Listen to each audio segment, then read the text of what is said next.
Tervetuloa uuteen videoon. Tänään vietetään päivä täällä Akihabarassa.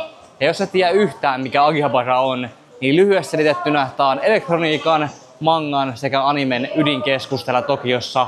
Niin mä oon tosi innoissani tästä omalla tavallaan, koska mä oon iso anime-fani ja on ollut nuorempana ehkä vielä enemmän kuin nykyään, mutta tässä on niinku heti anime-juttuja. Mä oon ollut täällä niinku 2 minuuttia, niin tosi innoissani siitä. Mä toivon, että mä innostu ihan liikaa ja osta kaikkea krääsää, mutta katsotaan mitä päivä tuo tullessaan.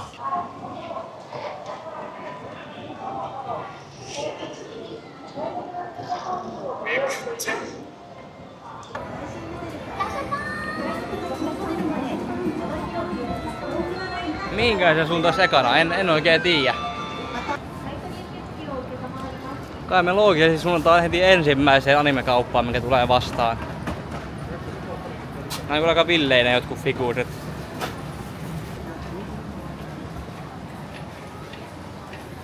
Mulla ei sinänsä ole mitään tiettyä semmoista anime-teemasta juttua, mitä mä etin, että totta kai mä oon iso. Mikäköhän on mun lempi anime? En edes osaa sanoa, kun on niin hyviä animeita monta. Mutta Attack on Titan on aika bangeri. Siitä totta kai joku Demon Slayer menee. Kaikki tämmöset isot mainstreamit on niin kuin omia lemppareita. Mä en tiedä mitä kortteja nää on. Täällä on varmasti monia erilaisia. Damn, täältä kyllä löytyy käytännössä mihin tahansa animeen liittyvät pelikortit. Pokemon on varmaan se yleisin, mutta sitä ei löydy itse asiassa täältä, että ei varmaan Pokemon teemainen niin paljon. Ja on tossa Pokemonkin, joskus sanoin.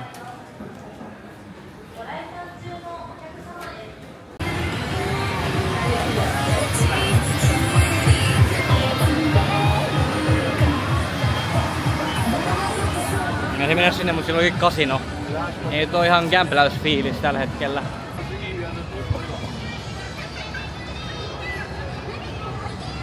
Ja kun katsoo näitä figureja, niin on ihan hienon näköisiä sillai. Mä en ehkä ole enää siinä vaiheessa mun anime-uraa, että mä niinku halusin mun kotiin tommosen figuurin niinku sisustuselementiksi, niin tavallaan mulla ei ole mitään mielessä, mitä mä haluaisin ostaa. Mä oon niinku kattelemassa paikkoja, mutta jos mä näen niinku oikeesti tosi hienon ja mä oon sellainen damn, toi olisi niinku kiva omistaa, niin sit mä laitan ostaakin, mutta ei oo niinku tavoitteena ostaa yhtään mitään. Ihan vaan katsella juttuja. Esim. Vaikka joku figuuri, minkä mä ehdottomasti haluaisin ostaa, on toi. Ei nyt oikeesti, mutta joku semmonen hieno saattais, jos sattuu silmään, niin saatan ostaa, mutta todennäköisesti en osta. Miten se nyt teen loppujen lopuksi? Se vaan keräs pölyä mun kaapissa, se olisi niinku matkanmuisto enemmänkin kuin mitään muuta. Onhan noin Naruto-figuurit kans ihan siistin näköisiä, mutta Pokemon-kortit on semmonen, mitä mä saatan jopa ostaakin täällä ollessa. Ne on semmosia kauniita ja mielenkiintoisia omalla tavallaan. En oo kattonut Pokemonia kyllä moneen vuoteen, mutta jotenkin se on vaan semmonen nostalgia, mikä niistä tulee, kun niitä kortteja edes kattoo ja omistaa. Ja totta kai niissä on myös omanlainen keräilyarvonsa, vaikka noissa japanilaisissa korteissa ei ehkä ole niin paljon arvoa kuin englanninkielisissä. Mutta hyvällä onnella ostaa joku Pokemon-kortin, menee 10 vuotta ja sitten 10 vuoden päässä on oikeasti tosi arvokas, niin kyllä voisin pari napata ihan vaan huvin vuoksi. En mitään niinku 200 € Charizardia, mutta semmonen 10 Mewtwo kyllä menee aina.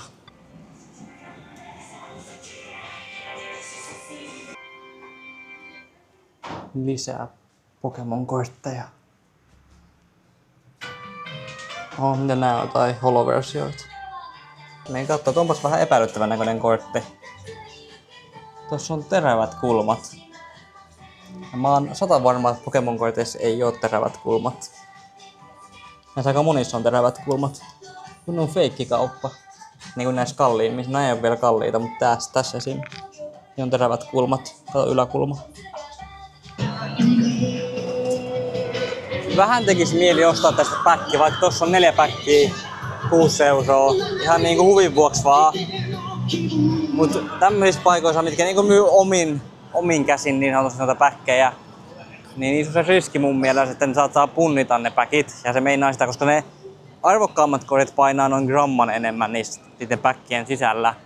Niin jos sä meet tommoseen kojuun, mikä myy noita, niin saattaa punnita ne etukäteen ja laittaa myyntiin vaan ne kevyemmät päkit, missä ei oo niitä arvokkaita kortteja. Niin mä en tiedä kuinka todennäköisesti se oikeesti on sitten Japanissa, mutta se on kuitenkin semmonen riski, mikä tuntuu vähän oudolta edes ottaa. Niin tavallaan jos haluaa parhaat päkit, yksittäiset päkit, kannattaa vaan mennä niin, ettekö ihan peruskauppoihin jonkin no ei ehkä Prismaa, no ei Prismassa ne varmaan punnitse niitä, en usko. Niin ihan vaan Prismaa, mutta täällä ollessa meinaan, niin ihan vaan Pokemon Centerit saa varmasti parhaimmat niin kuin päkit, turvallisimmat päkit niin sanotusti. Mä näköjään tulin tähän samaan kohtaan, mistä mä lähdin. En mä sitä tajunnut. Tuossa on toi Mäkkärin kyltti. Niin ehkä me käydään sittenkin takaspäin. Joo. Se on tämmönen kämpläyskatu niin sanotusti. Tästä voi ostaa niin kuin yhden lipukkeen niin sanotusti. Et voittaa jonkun näistä palkinnoista. Mä oletan, että jokainen lipuke voittaa jotain. Et jos mä laitan tuohon 1000 jeniä ja mä en voittais mitään, niin mä oon kyllä aika suolainen sen jälkeen.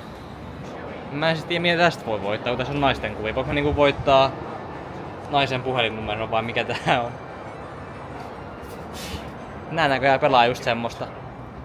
En halua voittaa naisen puhelinnumeron. Siis noi pelas Sieltä tuli tommonen CD-kansi. Sieltä tuli kuvia. Mä en nähnyt niitä kuvia, kun ne kattoi ne niin nopeasti, mutta vissiin sieltä saa tulee naisten kuvia. Mä en kyllä tiedä, miksi mä voin nostaa naisten kuvia, kun internet on täynnä kuvia, mutta... Niin no, miksi mä voin ostaa Pokemon-kortteja, kun internet on täynnä kuvia Pokemon-korteista, että kai se nyt on sama asia. Aika hyvän näköiset burgerit siinä. Mikä toivoo, että täällä halutaan anime-ruokaa, mutta en oo kyllä vielä nähnyt yhtään mitään, et ollut vähän huono, ollut vähän huono valikoima tähän mennessä. Täällä on kyllä Maid Cafea ihan sikana, niinku toskin oli just myy mulle jotain, ei myynyt, mutta jos on lipuketta, että tuu meidän Maid Cafeen. Et periaatteessa sinne vois mennä syömään, jos ei mitään muuta vaihtoehtoa löydy. Tää on legit crazy. Täällä on niinku vending machineja, missä on niinku kuvia anime-tytöistä. Nää ei oo mitään niinku kuvia, mitkä on lapsille suunnattu, sanotaan näin. Jää, meikän on vissiin pakko ostaa, eiku Mä en tiedä mihin kauppaan mä tulin, mutta tää legit haisee spermaa. Okei, nyt mä tiedän mikä tää kauppa on. Tää on oikeesti insane. Mitä ihmettä? Tää on legit insane. Niin kuka halus laittaa oman tommoseen? Mitä ihmettä? Mä en voi näyttää tätä takapuolta, kun tulee rahat menee, mutta nää on ihan crazy nää jotkut tuotteet täällä. Jos te kävelisitte tän näköiseen kauppaan, niin luulisitteko te, että se on täynnä pornoa ja seksireluja? Sillä mä en luulis. Eka kerros oli ihan normaali, mutta mä haistoin sellaisen oudon hajun.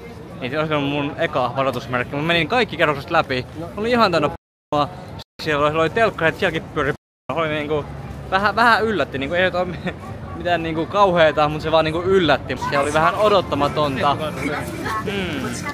Mä en tiedä, minne päin mun pitäis suunnata. Täällä on niin monta eri suuntaa. Ehkä mä menen tonne päin, kun mä en ollut siellä vielä. Tuolta mä tulin ihan alussa.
Tässä kaupassa onkin hinnat ihan kohdillaan. Se on joku 1200 € täällä. Ja ton realistinen arvo on tyyli 200 €, niin kuin toi on 6 kertaa kalliimpi. Nää kaikki on ihan sikakalliit tässä kaupassa. Noi on mint-kymppejä. Elikkä niinku on lähetetty viralliseen arvostelupaikkaan ja on halunnut niinku parhaimman arvosanan. Mutta ei noi silti ole puolet näistä noin arvokkaita.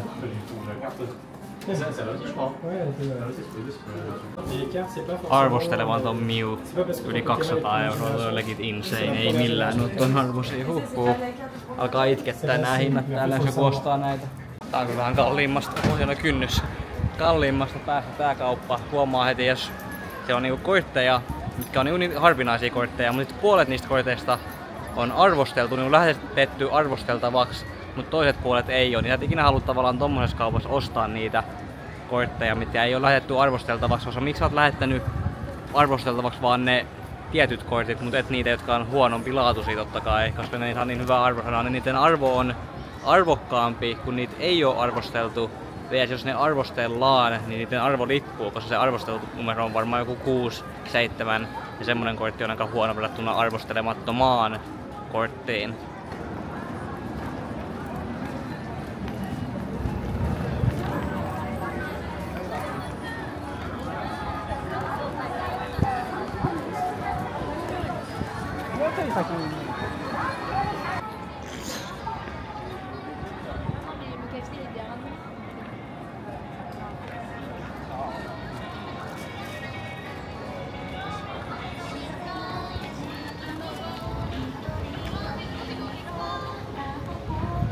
Siis täällä on näitä Made Cafen työntekijöitä ihan sairaasti ja alunperinhän Made Cafet on saanut alkunsa just Akihabarasta vuonna 2001, eli 24 vuotta sitten avattiin ensimmäinen Made Cafe just Akihabarassa ja se on ihan mielenkiintoista, että täällä on niitä huomattavasti enemmän kuin missään muualla Japanissa, mitä mä oon nähnyt tähän mennessä. Mä oon nähnyt varmaan satoja Made Cafen työntekijöitä yrittämässä houkutella asiakkaita sisään. Et en oo niinku, jos et tiedä mikä Made Cafe on, se ei ole mitenkään seksuaalinen palvelu, se on vaan, että niillä on tommoset Made-asut päällä.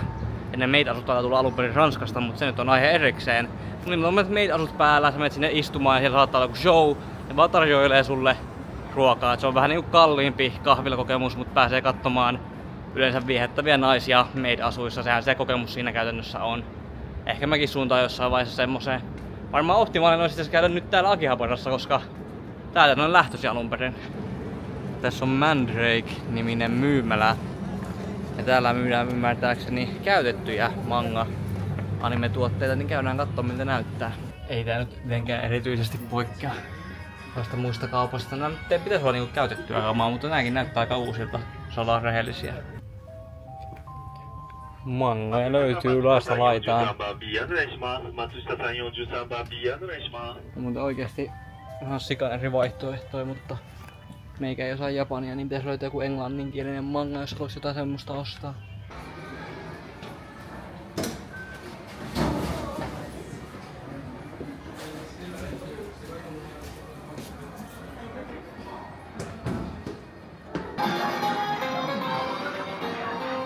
Tää ei oo ihan meikän ikäluokkaa nää pelit ja jutut täällä. Kattokaa, nyt on kyllä old school.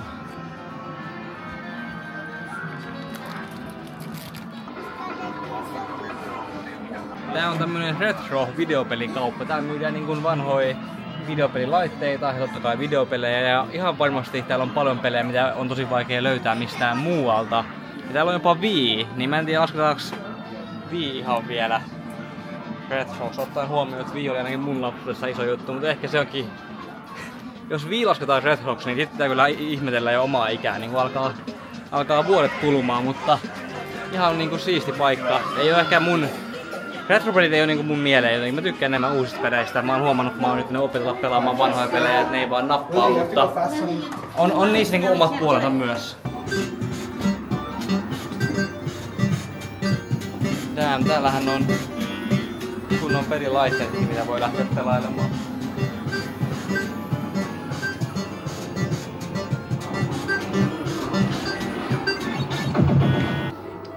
Näitä japanilaisia retrokarkkeja. Mitäs näitä mäkin oon syönyt lapsena? Nää on aika hyviä. En oo nähnyt pitkään aikaa. Ihan siistit nää pelilaitteet. Pitäis mun pelata jotain.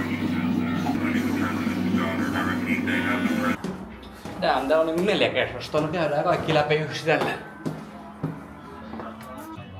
Täällä on näköjään PS3-pelejäkin. Mä en ite sanois nyt PS3 läheskään retroksi. Heitä tähän mäkin oon pelannut. Täällä on niinku tuttua kamaa. PS3 oli niinku se mun lapsuuden laite. Itse asiassa lapsuudessa oli PS2, sitten teini-iässä alkoi olla PS3 ja sitten 16-vuotiaana oli PS4 setappi jo. Ei oo kyllä vieläkään PS5 setappi. Noniin Juno, mä vihdoin löyhittelin tyttöystävän. Tyynyn. Ton vieressä on sitten kiva nukkuu aina yöllä. Ja mä tommosen hommaisin, niin et Juno ois varmasti tosi ylpeä musta. Oh my days, jos et tiedä, niin Juno on mun kommenteissa joka videossa, että osta joku homma, älä osta. Hommaa itsellesi japanilainen tyttöystävä, niin toi varmaan täyttäis Junon unelmat toteen.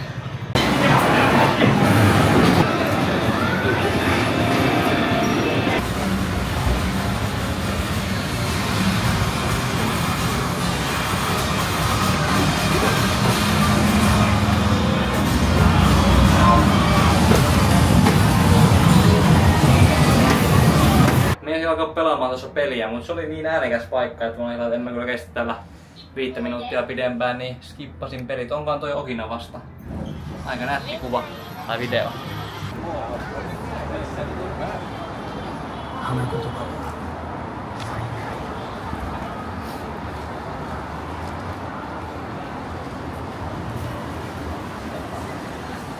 Käytin viimeiset puoli tuntia, vai meniköhän joku 40 minuuttia jopa Pokemon-korttien valitsemiseen. Mä otin 5 Pokemon-korttia, voin näyttää teille myöhemmin, mitkä mä valitsin sieltä.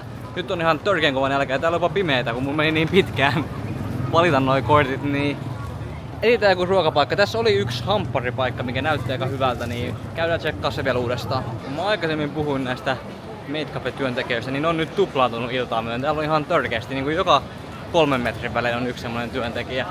Ihan mielenkiintoista, koska ei missään muualla Japanissa on nähnyt niin näin monta. Niin ne on yleisiä Japanissa, mutta ei näin yleisiä missään. Tässä on tää burgerimesta. Katsotaan mitä on tarjolla. Siinä ois perusburgereita. Näyttää aika hyvältä. Mennään sisään, mennään sisään. Safkasaapu. Ei oo mikään supersaateria. Pienet ranskalaiset. Aika hyvin. Burgeri.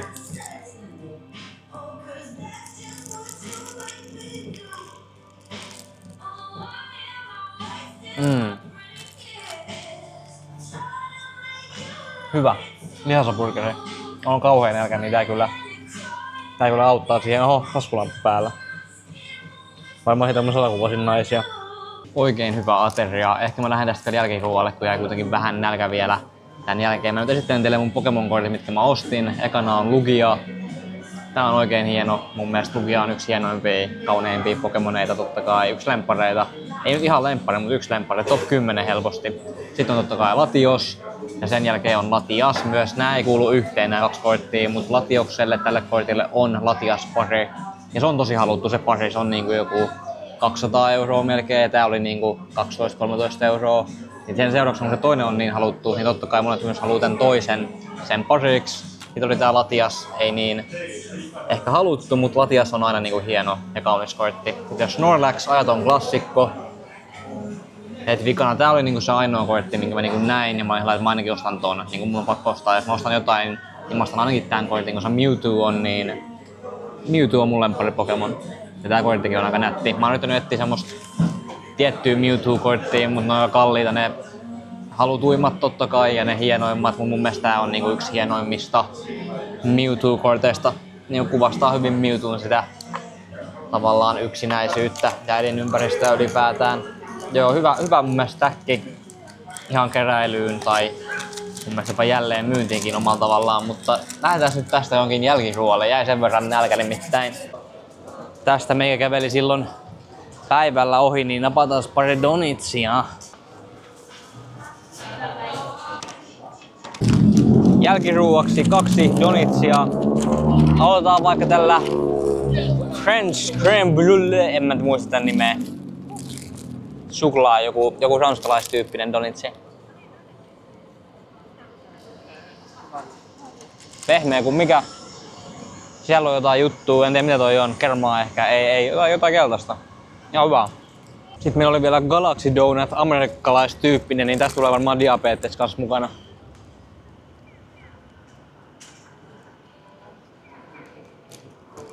Niin ja kyllä kauhean makea.